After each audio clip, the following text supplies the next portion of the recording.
Olweggulo lwa leero abantu abanunuddwa eggye ly'eggwanga okuva mu lutalo lw'e South Sudan batandise okutuuka mu maka gaabwe.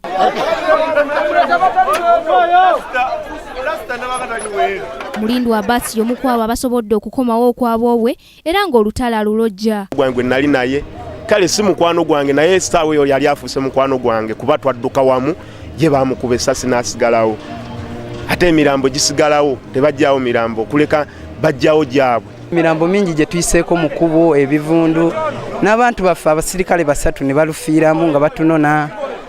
Kati Mukama n'atuyamba ne tukola convoy ne batukolera convoy ne batutuusa olunaku lwajjo twasuze ku booda olwaleero wetusimbudde okutuuka wano. Bano batuuse n'ebintu byabwe ebyeyambisibwa mu bulamu obwa bulijjo era ne bategeeza ng'emmaali yaabwe gye babadde bakoleredde ebbanga bwesaanyeewo era nga bakomyewo nga bwe bagenda. Mbadde nkolera mu katale nga ntunda mboga nyaanya biki ebyo naye ebintu byange babyokyezza mu gundi babikubyeko bbomu ne babyokya byonna byayidde sitowa gye mbadde nterekamu ebintu byonna yayidde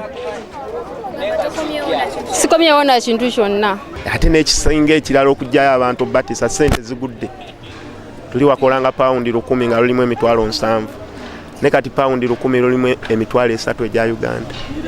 Bannayuganda abasoba mu mitwalo 5 be bagambibwa okubanga be bali e South Sudan era nga tebasuubira oba bonna banaabamalayo kubanga embeera yeeyongera kusajjuka ate nga n'abamu battibwa. Amasasi gakuba ekiro n'emisana abantu bafa naye Abannayuganda baffe bo kale bafa naye si nnyo kubanga bayeekera babadde bajjanga era ne bawonya abantu ne babagamba muyiteewo watu bwe mutye mukole ki mugende ne babayisaawo naye abaana tebalina bujambi bwonna bakaaba owulira bakaaba abantu bangi tubaleseyo bayitirivu.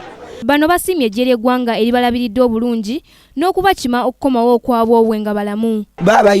Aba UPDF bakola kyamaanyi nnyo otuwa security kuba yali tight.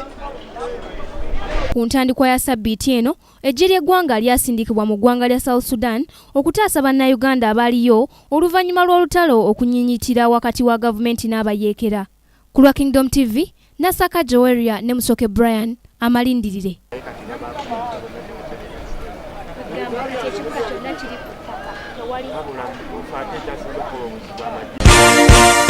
This is Kingdom TV.